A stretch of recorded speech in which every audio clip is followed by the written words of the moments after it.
The Hammer Podcast will not be heard this month. In its place, we give you the following special presentation.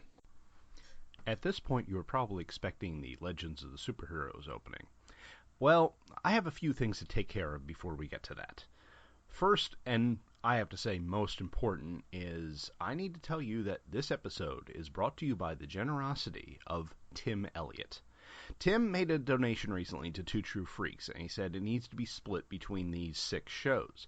And I'm really happy to say that the Hammer Podcasts was one of those shows.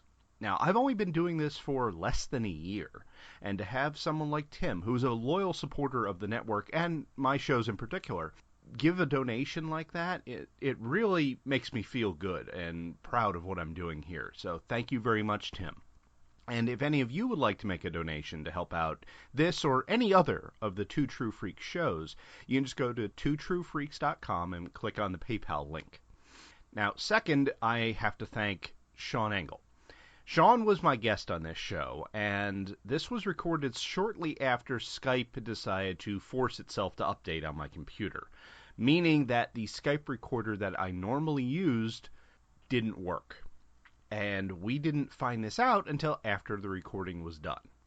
Luckily, though, Shawn is a consummate professional, well, as professional as you can get without being paid, and he had his own recorder going. So the only reason that you're actually hearing this episode in this form is that Shawn was smart enough to actually be recording.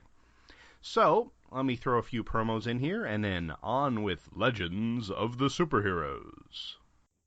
Hi folks, Shawn Engle here. And strange disembodied voice here. And we're here to talk about the new direction going on over at Just One of the Guys, a Green Lantern podcast. Like our in-depth coverage of the Howard Chaykin pen, Guy Gardner Collateral Damage. No, because that book was utter But we are moving into the Judd Winnick run on Green Lantern, where we'll get stories about psychotic ring wielders, teenage sexual identity issues, and Kyle becoming a nearly godlike being. And yet, still not as weird as Guy Gardner's Warrior phase. Yeah, you may have a point there. Plus, we'll be covering the ancillary books that came out at the same time, including Circle of Fire, 1001 Emerald Knights, the Black Circle Green Arrow crossover, and so much more. Which will easily make up for not covering Collateral Damage. Also, if you're subscribing to the show via iTunes, be sure to go to Two True Freaks Presents Just One of the Guys to make sure you get new episodes updated weekly. So, they kicked you off the main feed? No, they just streamlined it so the Two True Freaks proper shows would only be on it. Are you sure it's not because Scott doesn't want a Green Lantern podcast on the network? No. In fact, he's spoken very glowingly about the show. I mean, he's even offered to come on and do a guest bit. He said he really likes it, and despite his fact that he doesn't like Green Lantern all that much, he's come check out Just One of the Guys over at twotruefreaks.com and subscribe in iTunes at Two True Freaks Presents Just One of the Guys. You'll be glad you did, or double your money back.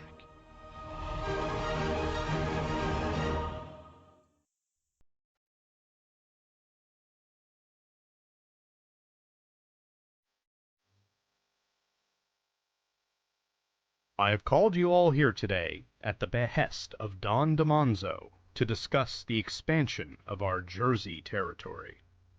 Our Don has seen an opportunity to move into Atlantic City at an event called AC Boardwalk Con, which will be happening May 14th through the 17th, 2015. Don DiManzo has asked that some of our made men attend this convention and convince the locals to try Two True Freaks. Joining me, Gene Hendricks, on this trip will be my Quantum Cast cohort, Jeff Fishman. Chris Tyler, the hair metal hero, will be representing the Boston arm of the family, while Scott McGregor will be representing the New York branch. Our capo, Chris Honeywell, will also be there to provide some added persuasion. Your Don has asked that any of his loyal friends in the area come and pay their respects to this new endeavor. He reminds you that all the information on the event can be found at doacbc.com. That's doacbc.com. Come help us make Atlantic City an offer they can't refuse.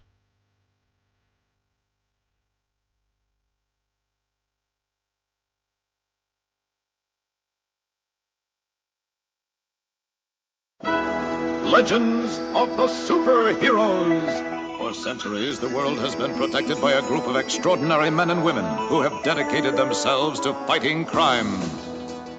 Greetings, and welcome to Legends of the Superheroes, a production of thehammerstrikes.com, where we look at the live-action versions of your favorite comic book characters. I'm Gene Hendricks, and with me today is one of the Two True Freaks affiliated podcasters, Mr. Shawn Engle. How you doing, Shawn? I'm doing pretty well. Thanks for having me on for this show, Gene. Oh, thank you, Shawn. And everyone listening probably already knows what we're going to be talking about, and that would be the 2011 movie Green Lantern. Mm-hmm. And if the Facebook response to my posting that I got the DVD of the movie is anything to go by, this is kind of a polarizing movie, and I don't understand why myself. Yeah, I can understand why it's polarizing, because a lot of people felt kind of upset when this came out, because I don't think that it lived up to the standards that they wanted. I think because Jeff Johns had such a seminal run on Green Lantern at the time, and Green Lantern was one of the big selling comics over at DC, I think people thought that that would translate to an enormous box office movie. Plus, you've got an incredible director in Martin Campbell coming to do the movie. You've got Mark Guggenheim, who would go on to do the Arrow show and the Flash show, which I think are some of the best comic book adaptations on TV as of now. Oh, I agree. And you've got Ryan Reynolds, who was just, at the time, voted sexiest man in America, a big-name star coming in to play this. It really looked interesting. And for some reason, it just didn't work. And I think this would be a great opportunity to get to talk about the things that do work about the film, and maybe discuss some of the things about why it didn't really work. I don't feel that this is a polarizing film as, say, Man of Steel. I think it's just that people's expectations were much higher. I don't think it has some of the negatives that Man of Steel has, but I do think that in some ways it is a flawed film. I agree, definitely. It's one of those things where you go in expecting a certain thing, and I have to say some of my expectations were met. There were some parts of this movie that I just looked at and said, yes, brilliant, you did a great job right there. And then there were others that was just like, I looked at like, why? Why did you do it that way? Just one of the things, at least on the positive side for me, was the Green Lantern Corps themselves. Oh, yes. You know, the aliens that they came up with, the voice actors for Tomar Ray and Kilowog, just spot on. Yeah, Jeffrey Rush and Michael Clark Duncan were pretty much made to play these roles. In fact, the voiceover at the beginning with Jeffrey Rush giving the synopsis of what the Green Lantern Corps is, I think pretty much set up the movie. That was the perfect way that you could get this sort of abstract concept out there, because people know Superman, people know Batman, people know Spider-Man. Green Lantern is one of those characters that they may know of, but they don't know much of. And having Jeffrey Rush give that narration at the beginning to give people the idea of what they're going to be seeing in this movie was a definitely great way to set up the movie, I think.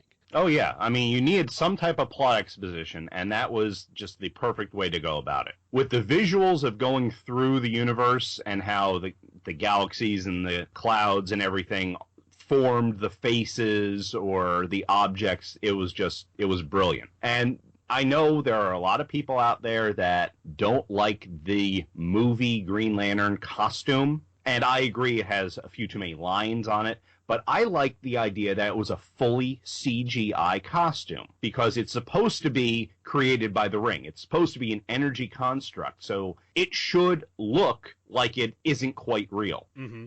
And I agree. I do have my problems with the uniform. I think it was a bit, because I enjoyed the original Gil Kane from the Silver Age created Green Lantern uniform, I do think this was a bit busy, but I do agree with you. I like the idea of the costume or the uniform being a construct of the Ring, that this is just something that appears whenever the Lantern needs to go from his normal day, everyday guise into being the hero Green Lantern. Yeah, I just have to leave it at that. I agree. The design was just, it was too busy. That was the big thing. Right. I know why they did it, really. They wanted to show some way when they're using the Ring more, so you have the lines lighting up with the green energy when they're using the Ring. It's just it didn't quite work the way they intended. I don't.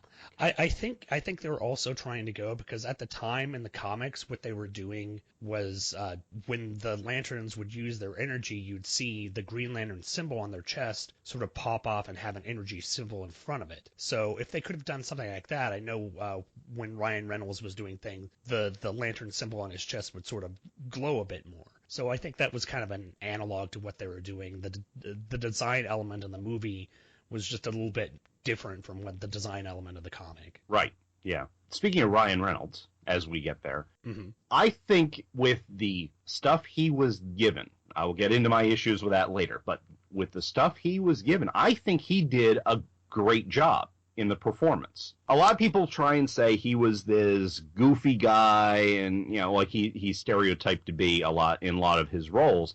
I think he did a great job, especially with the serious moments of it. Yes. Especially if you take a look at the scene where he's come back from Earth, he knows that Parallax is coming, and he's talking with the Guardians and Sinestro on the Guardian Citadel or whatever. He is Hal Jordan. He portrays Hal Jordan in the way that I think the character has been in the comic books. It's only when Ryan Reynolds is not being specifically Hal Jordan, like moments where it's him and Blake Lively in the bar. Unfortunately, I think the moments where it's him and Blake Lively, he's being more Ryan Reynolds than he is being Hal Jordan. But when he's having to be Hal Jordan, when he's having to be heroic, when he's having to take on the role of the Green Lantern, I think he pulls it off really well. I know a lot of people were like, oh, it needed to be Nathan Fillion, or I know Bradley Cooper was bandied about as well. But I think Ryan Reynolds did a good job, and it's disappointing that this movie was just so poorly received, because I think now when they do the reboot, supposedly in 2020, I think it would be really great to see a more mature Ryan Reynolds in that role as Green Lantern. But, that's for another day to see if that happens. Right, yeah. I mean, that would be interesting, seeing him with the white temples, but oh, yeah. Since Parallax was destroyed, how could he get the white temples? Oh, you got it. Don't get me started on Jeff Johns. That'll be something we'll get to when we get to our negatives. Right, yes. Blake Lively, as far as the Carol Ferris character, as I know her, I'm not as big into that era of Green Lantern. I know it's not your primary focus either, but from what I know of Carol Ferris, I think she nailed it. I think she got the businesswoman versus fighter pilot aspect to the character. Seeing through the mask on Hal was a great turnaround. Yes, that was brilliant, because really, aside from the Kyle Rayner crab mask, which covered a majority of his face, the little domino mask really doesn't do anything, especially when you're close up to the person. I can understand the Flash. He's got the full face mask and he's able to modify his voice through wave amplification or whatever. But Hal is just got a domino mask on. You can see his hair, you can see his face, you can kind of hear his voice, even if he does sort of, deepen it to try and make it sound kind of Batman-y. But that was brilliant, and I'm glad that she saw through it in just a couple of minutes. And I loved the line as well, I've seen you naked. And I agree. Blake Lively did do a great job of playing Carol Ferris. She was strong, yet she was sensitive. She was incredibly attractive. I think Blake Lively did an amazing job in this. And, unfortunately, she was kind of hindered in the role as well. I mean, that's kind of the thing that we've seen. The actors were just not given the best scripts or the best lines or the best, motivation to do this. So that, I think, is one of the failings in the movies, because the characters in general, I thought, were really great in this. Oh, yeah, I agree. And going with the other member of the classic Hal Jordan cast, we had Tom. They never mentioned his last name, I don't believe. Yeah, I don't know if they ever called him Kalmaku, but I am very happy that the pseudonym of Pie Face never came in, because that's always been a sticking point for me in reading the Green Lantern books, especially since the connotation of the word Pie Face does have sort of a negative and sometimes almost racist aspect to it. It's essentially, if you don't know, it's because in the comics, Tom Kalmaku was Inuit or Eskimo, so back in the Silver Age, Tom would call him pie face, as in Eskimo pie, which was just, for the time, it was just one of those things where, we weren't thinking all that much, and now it just, with our modern day sensibilities, it seems kind of insensitive. But for his role, he was a nice bit of humor. I know the character who plays Tom Kalmaku is one of the members, I think, of Flight of the Conchords, and I really don't have that much experience with them. I've heard some of their songs, which are hilariously funny, but I haven't watched much of their show. But that's one of the things I think this movie did, or was trying to do, to separate it from the previous DC outings that came out, and plus the DC comics at the time. This movie was trying to interject a little bit of humor. I think they wanted to sort of capture what Iron Man had kind of done, and making it a bit more fun movie than the sort of grim and gritty versions of DC characters that we had got recently in Batman Begins and The Dark Knight. And I think that was an admirable thing to do. Yeah, I agree. And normally he's, in the comics, he's supposed to be an actual hands-on mechanic, and here he was more of an aerospace engineer. And I think that was a nice change for him, because it means he's not just this grunt who only Hal knows and only Hal talks to. He's an integrated part of Ferris Air, and high enough that he's there for the presentation of this new experimental robot fighter. And you can see exactly where his loyalties lie when Hal beats his fighter and he jumps up and says yes, and then looks around like, oh, I'm not supposed to be happy. I mean, damn it. Yeah, I thought, again, he, the character of Tom Kalmaku in the comics is one of those that I'm kind of cold on, but in this movie he was an enjoyable addition to it. And like I said, it was a nice addition of some comedy into this.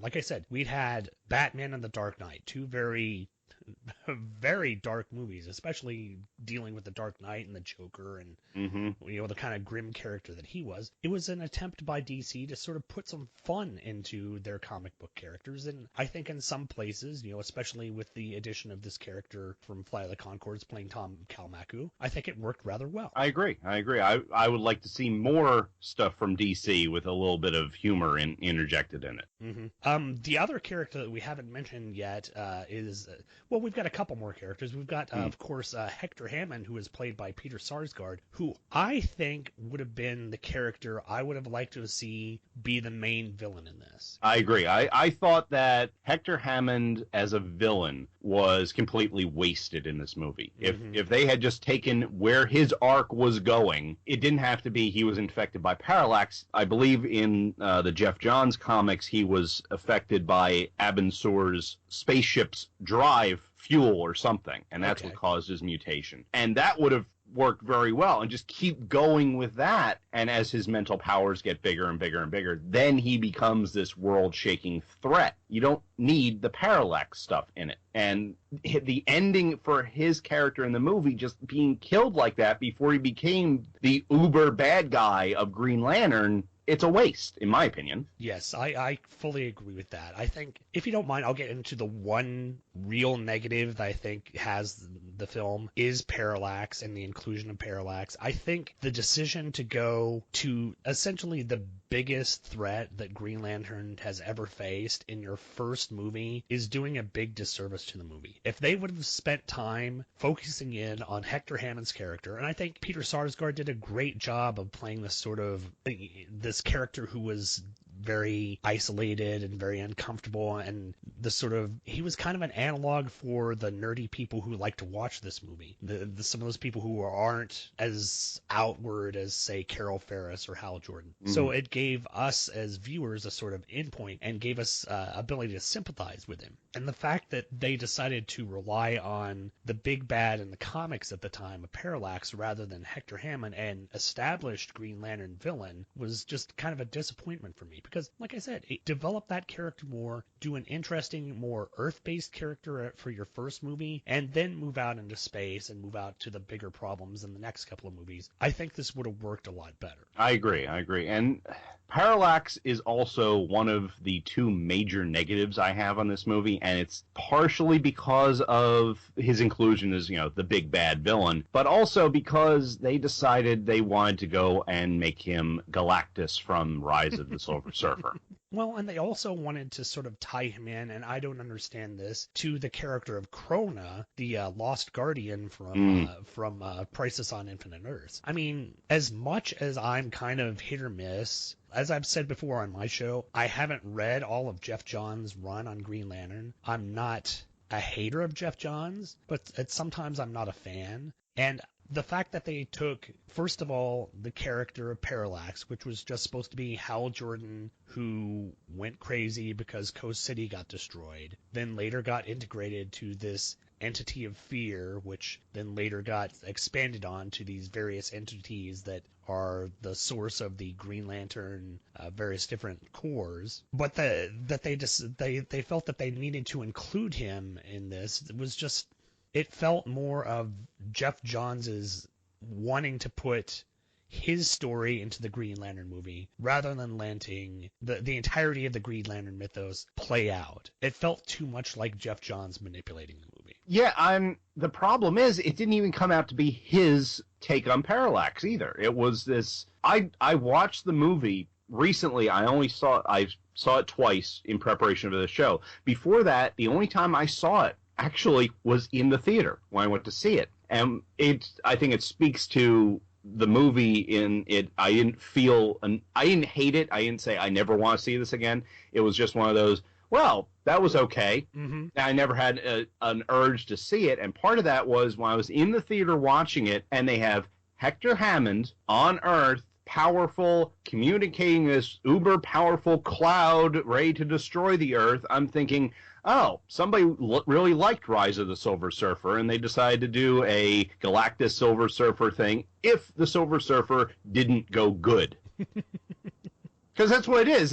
Hector Hammond's the herald of Parallax. Yes. Yeah, that's a very good analog there, yeah. And I don't like that. It's not good for the story, it's not good for the characters, and it made for he beat the most powerful thing in the universe that the entire Green Lantern Corps couldn't handle on his own. Now what? Mm-hmm. You know, I understand with other movies, you see, and I think saying something positive about the Nolan films, in the first Nolan film, in Batman Begins, he doesn't go up against the Joker, he goes up against the Scarecrow. Yes, an interesting Batman villain. It's not one of the major ones, but it gives him something to start off with. Mm-hmm. Now, in Man of Steel, because it's Superman, you can have him going up against Zod, especially in Man of Steel, with it being a sort of, he's not comfortable being Superman yet, and you can, and despite the things that people are upset about that film, you see that this Superman is just learning the ropes. He's not the Superman that we've come to know who's had 75 years of experience. So I can understand them going up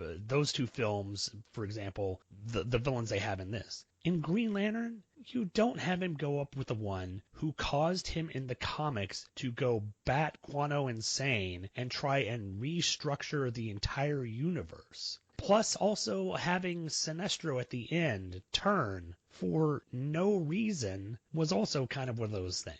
Mm-hmm. Now we didn't get to talk, and this is another positive I do have about the film, we didn't really get to talk about Sinestro yet. I think Mark Strong was superlative as Sinestro. I think he played it great. He had that sort of air of superiority and smugness that I love in the character of Sinestro. As goofy as I thought the training sequences with him and Hal Jordan fighting with the swords and everything, mm-hmm. I love the way he portrayed himself and the way he held himself during that. Is that this isn't causing me any effort to do this, which is how I like watching Sinestro do things. Whenever Sinestro is doing constructs or everything, I always see him just standing there with his arms folded, letting the ring work for him. Right. And that's kind of how Strong portrayed him. I would have liked to have seen more with Mark Strong as a Green Lantern. I would have liked to have seen more with the Corps as well, to see some of these secondary characters rather than just Kilowog and Tomar-Ray. There were a lot of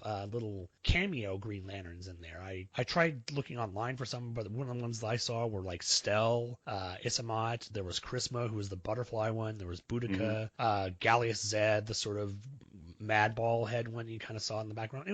It was nice to see that, and I think that would have helped make the movie a bit more expansive by giving you the idea that this wasn't just one superhero, which is right. The focus of what Green Lantern's supposed to be. Yeah, and I think that was part of the failing of the movie is they tried to put too much in. If they had focused on Hector Hammond, or they focused on the Green Lantern Corps, or they focused on Sinestro, it would have gone much, much better. It was just, you got the feeling that they figured, we're not getting a sequel, let's get as much in as possible. Mm-hmm. And I don't think that was a benefit to the movie. It was great for us. It was great for us to see all these little bits, but it didn't aid the movie. I mean, if they cut out some of the Hal Jordan, not Green Lantern scenes on Earth and focus more on maybe a training thing. I mean, even if they just did a training montage, I know that sounds incredibly 80s, but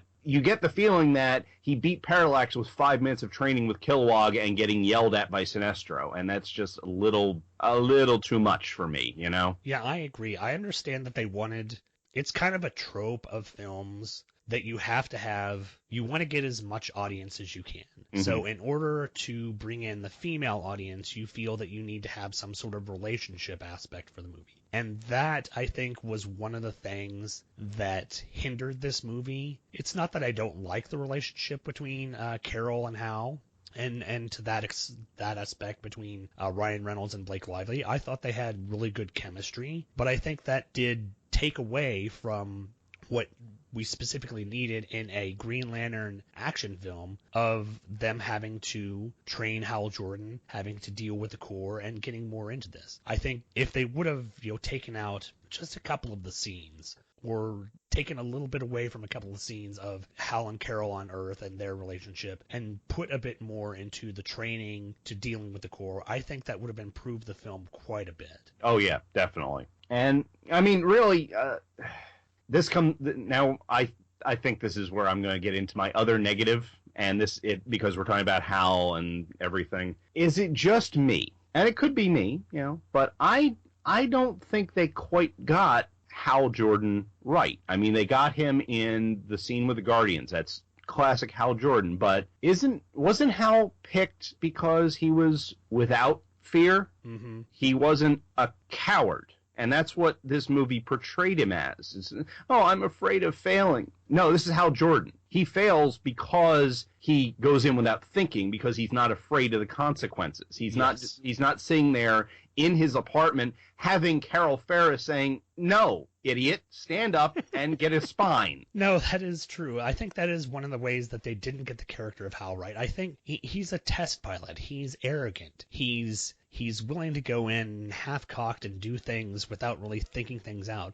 That's the character of Hal Jordan that I know. And it's, for what I've read of it, it's the character that Jeff Johns tried to portray of Hal Jordan, of this very sure of himself person who will sometimes go off and just do something and hope that things work out without really thinking it through. Yeah, it was a misstep for me, anyway. Yeah, I agree. The fact that it's Carol Ferris who has to tell Hal, well, it's not because you're fearless, it's that because you have the ability to overcome fear. I'm like, that's the same thing.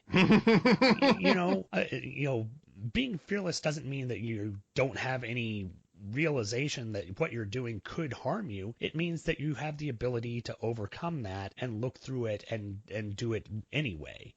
Yeah, I agree. That was my other big negative for the movie. When they didn't get Hal Jordan right, they didn't get him right spectacularly. And I don't think it was necessarily Ryan Reynolds, I think. And this would be my big negative, aside from the inclusion of Parallax. And this kind of ties into it. And this may be controversial because I don't hate the guy, but I think the emphasis of putting as much of Jeff Johns' ideas into the movie was somewhat to the detriment of it. I was able to watch this. I've got this actually on Blu-ray at my home, and I've got the extended cut, and I watched the extended cut. And I don't know if your DVD had the extended cut, but all the extended cut really does is it has the scene where young Hal, Hector, and Carol watch the explosion of Martin Jordan's plane. Oh, no. Mine is, I have the theatrical release apparently, and the only thing about the explosion in that is Hal getting knocked back. Yeah, they've got the little cutscene with that. This, they have a sort of, the only inclusion, it's like a 7 or 8 minute scene of him dealing with his father and talking with him, and you get a little bit more interaction between Carol Engle and Hector and Hal, and you get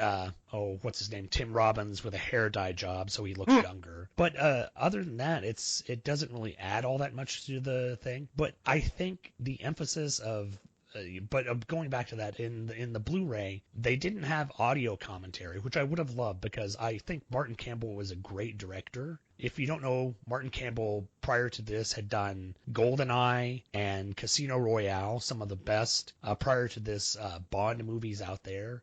He had also done the 2 Zorro movies with Antonio Banderas and Catherine Zeta-Jones, which I think were just phenomenal action films, really good pulpy films. So I thought he was a good director for this, but they didn't have him doing an audio commentary for this. Instead, on the Blu-ray, they had this thing called Maximum Movie Mode, which was just basically a bunch of on-screen clips of Jeff Johns going around to the set and talking with production designers and talking with cast members about the movie. And you get the feeling that a lot of people felt that they needed to do what Jeff Johns wanted to do rather than their own imagination for the movie. And I think that's kind of what hindered the film. You know, like I said, I'm not trying to rip on Jeff Johns, but I think if they would have just took a Green Lantern story, if they even would have took, say, even Jeff Johns' secret origins for Green Lantern, which, again, can't say I've read, but if they would have taken the secret origin that Gerard Jones or that, the Emerald Dawn storyline, who did that? I want to say it started out with Christopher Priest, and then Keith Giffen came into it. If they would have done that and adapted that, I think that would have been as effective a story. There would have been a lot of space hopping in it. There would have been an interesting villain that wasn't specifically as powerful as Parallax, and I think it would have resonated more with the general audience and then kept the comic book and Green Lantern fans happy as well.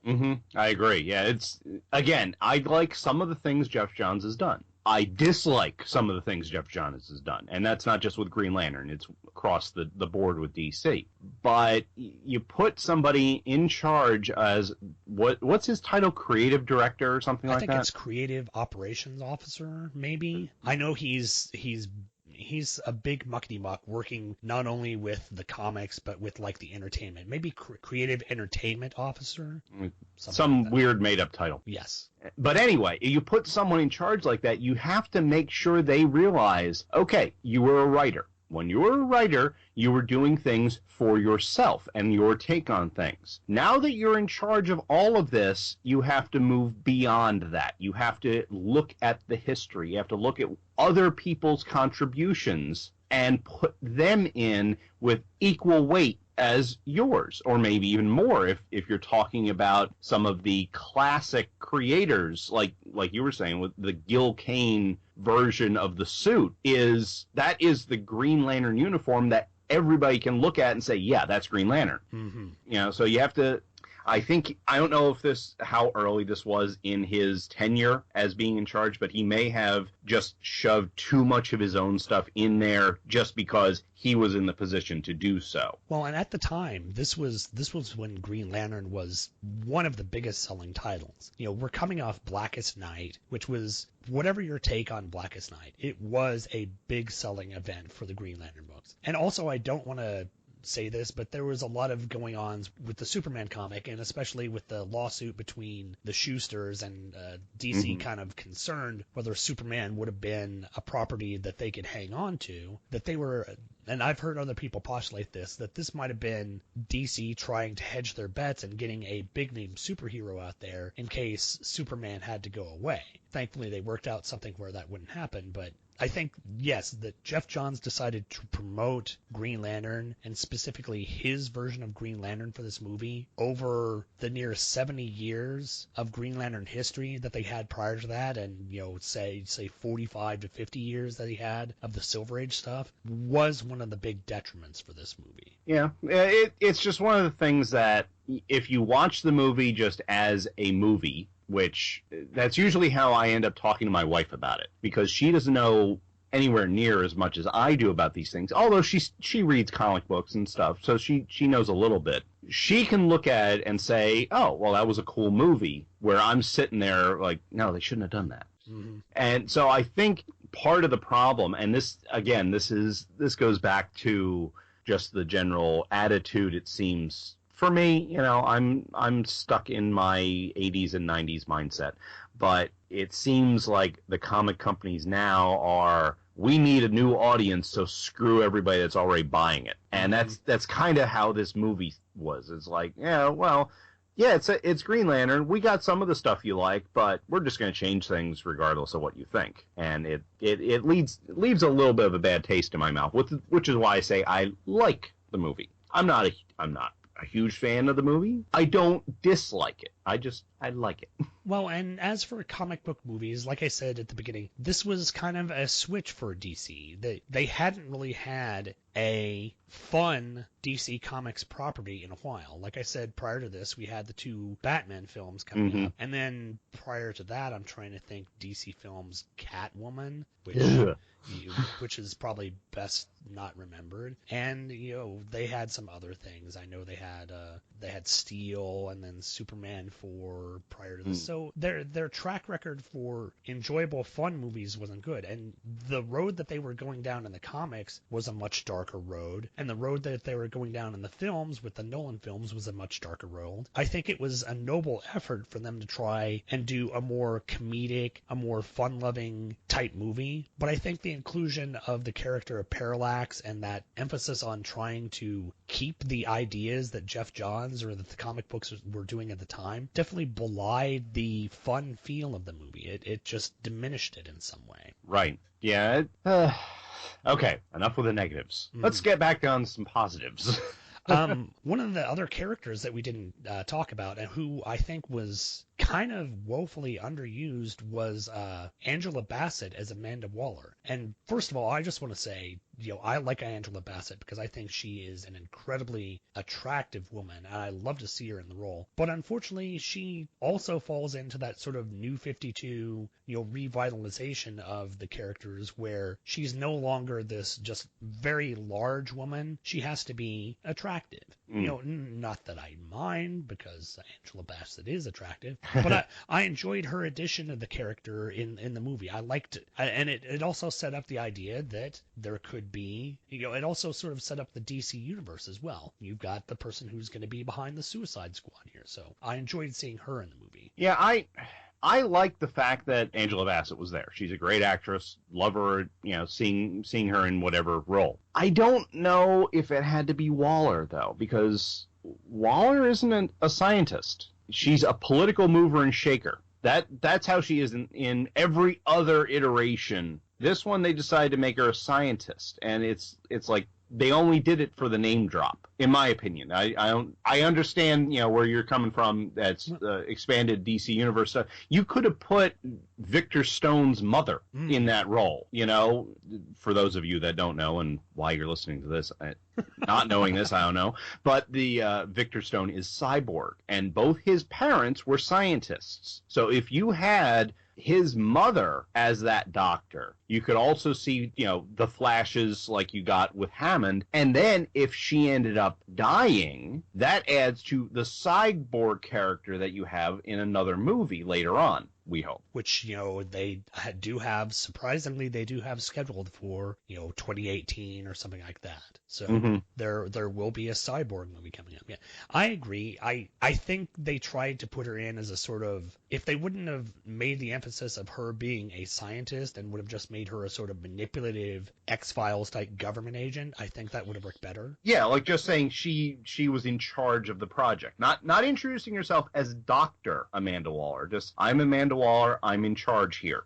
That's all. You do that, I'm perfectly fine with it. Of course, I would, all respect to Angela Bassett, I would have preferred to see like someone more of the build of Nell Carter in the role, but that's just me. Well, no, and like I said, I think it's just kind of the path that DC has taken, not only in the comics, but in the TV shows. If you look at everyone on Arrow and Flash, they are remarkably attractive. There's not a person on there who's really... You're not going to see a person who's going to look like the traditional Amanda Waller, which I guess is, kind of a statement on the the body type images that not only Hollywood but the mass media has. But if they could have found someone, and I think Nell Carter is a good example. Unfortunately, is Nell Carter still around? Am I thinking? No, she died a few years ago. That's what I'm thinking. So there could be other people who are women of large size who could have played her. But I think Angela Bassett is a good actress, and I think she played the role admirably. But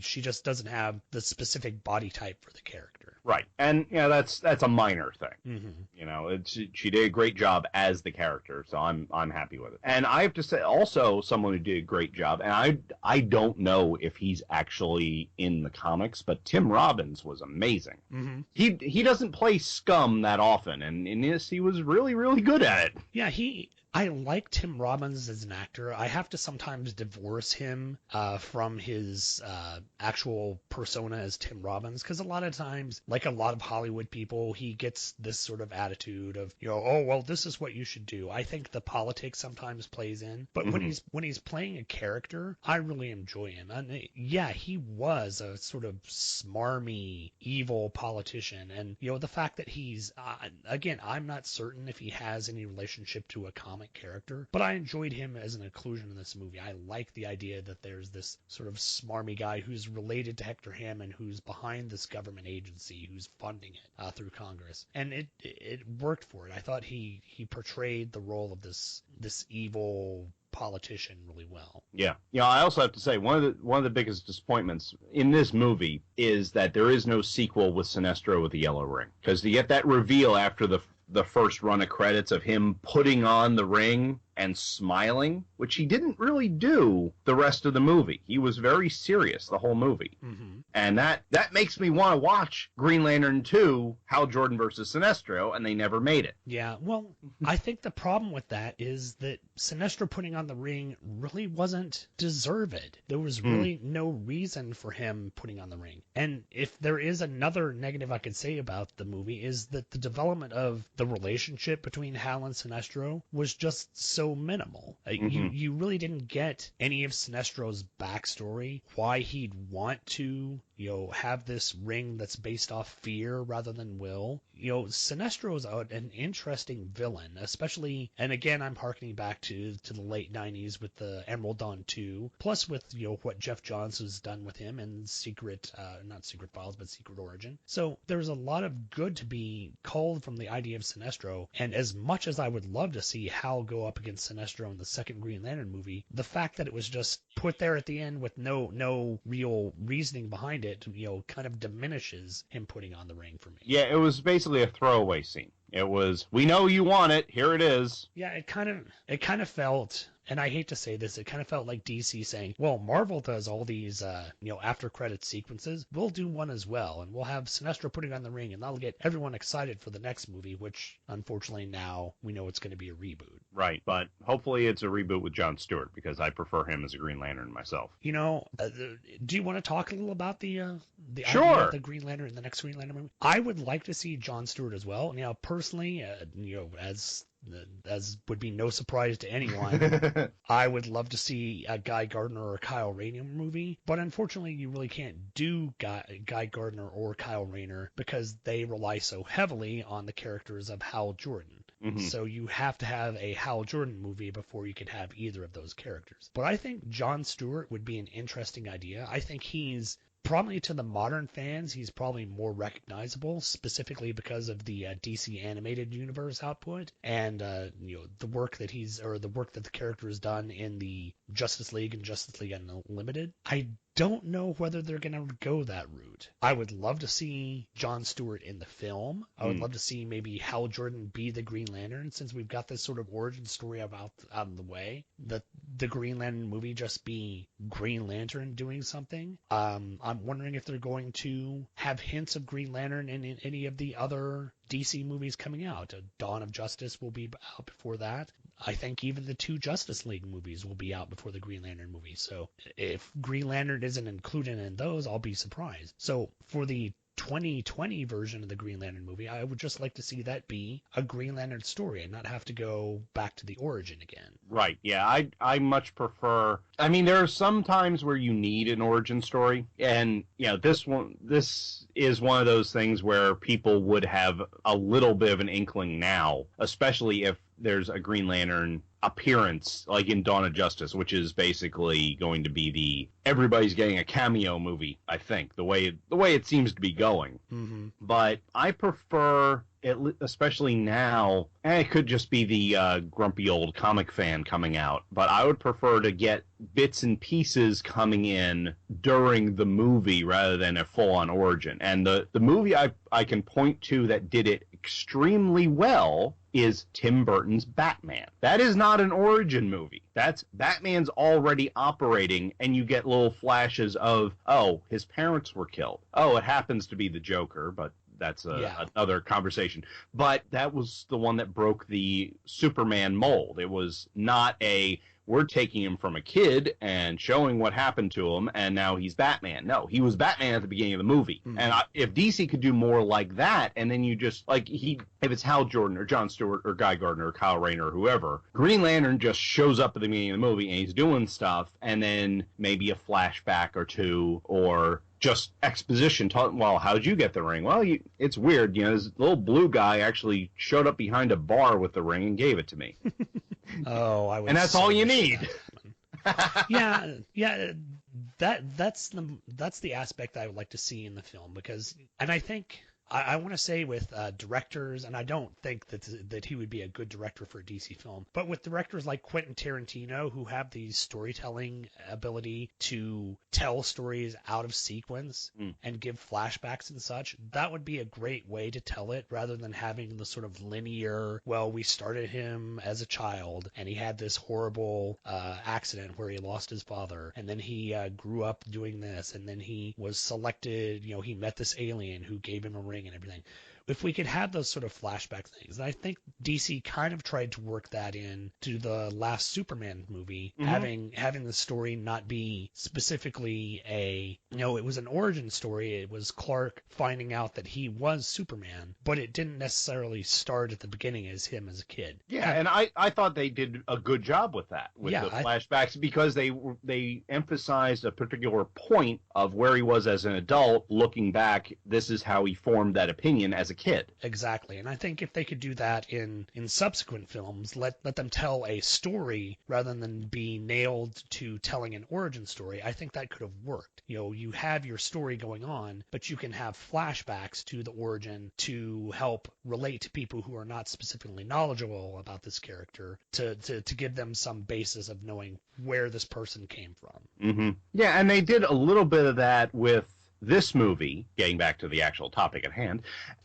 where you see Hal as a kid with his dad as a flashback. Unfortunately, it's one big long flashback at one point, rather than little tidbits here and there. But it's something. You didn't have his father die at the very beginning of the movie. You had, here's Hal, he's a screw up, go into all this, and then fear gripped him and destroyed the plane, et cetera, et cetera. Yeah, and again, it comes back to what we were talking to at the beginning is one of our negatives, that it instilled that idea that Hal is fallible and fearless, and this is one of the things that he keeps coming back to that diminishes him as a character. I understand that we don't want him to be completely fearless, for him to be afraid, but at times in the movie, he came off as just kind of a wuss. Yeah. And that's not how I view Hal Jordan, and that's not how I would view any Green Lantern.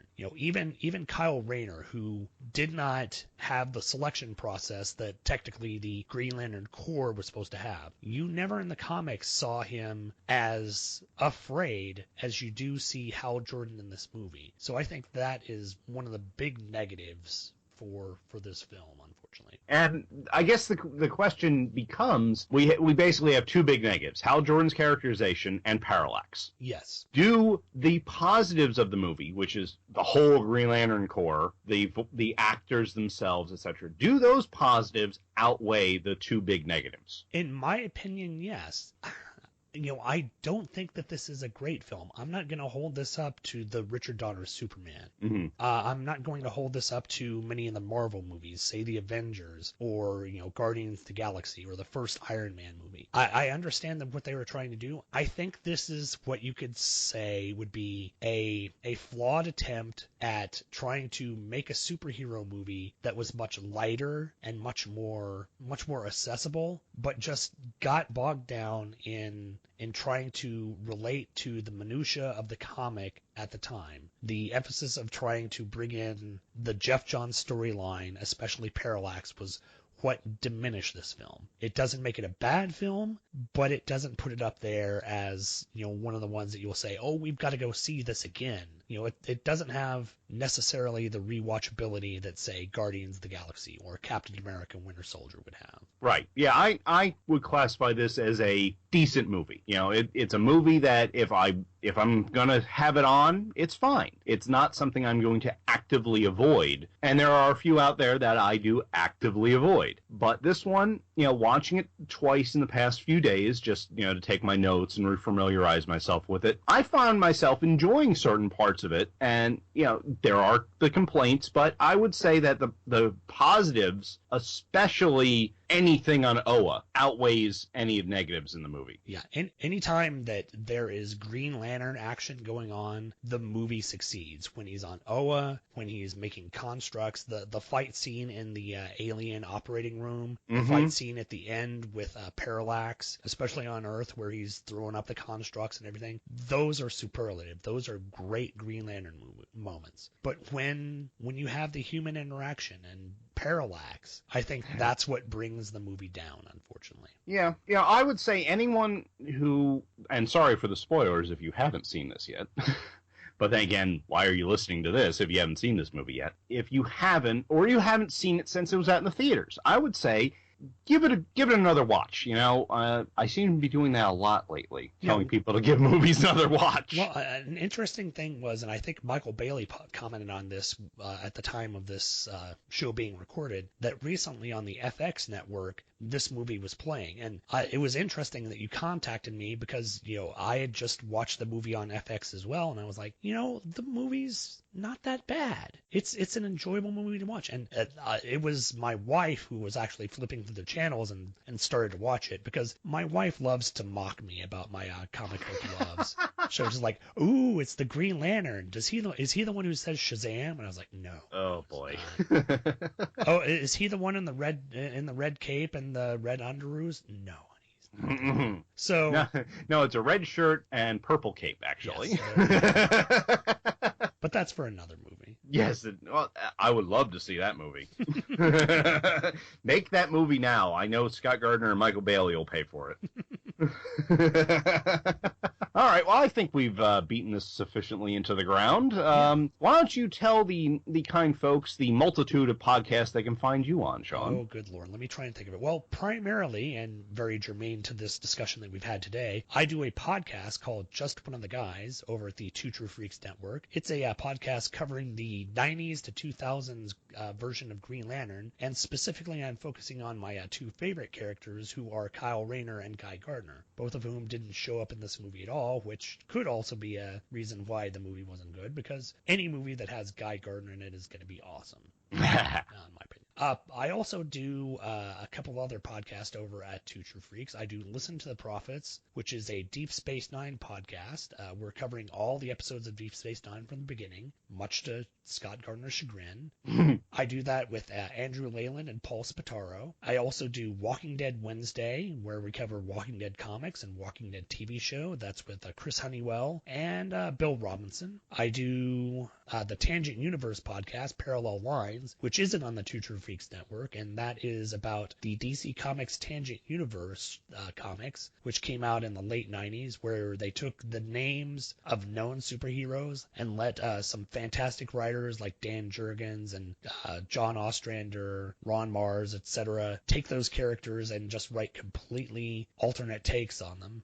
That's been a lot of fun. You can check that out over at greatkrypton.com. I do Who True Freaks. I do the Vault of Startling Monster Horror Tales of Terror, again with Chris Honeywell, Hair Metal Hero, and Luke Giaconetti. Trying to think anything else that I do. I'm certain there's other things that I do that I'm forgetting. But most of the stuff you can find me over at is at twotruefreaks.com. That is where, of course, this show is, and where the rest of your excellent shows are as well, Gene. And which ones will those be? That would be unfortunately the much missed Quantum Cast, as well as Legends of the Superheroes, Anime Freaks, and the Hammer Strikes podcast. All excellent shows, which you should all check out over at twotruefreaks.com. And if you're not checking it out, how the hell do you get here? That is surprising. If this just shows up randomly in your feed for no reason, I don't understand that. But good on you for at least finding it. It means I paid off the right computer programmer. Exactly. And I have to point out, Quantum Cast is coming back this year. Yay! We had some behind-the-scenes issues that have been ironed out. It will happen, hopefully soon. We shall see. I'm looking forward to that because, it'll be nice to have another superhero with jewelry that does amazing things. Take some of the emphasis off of your show.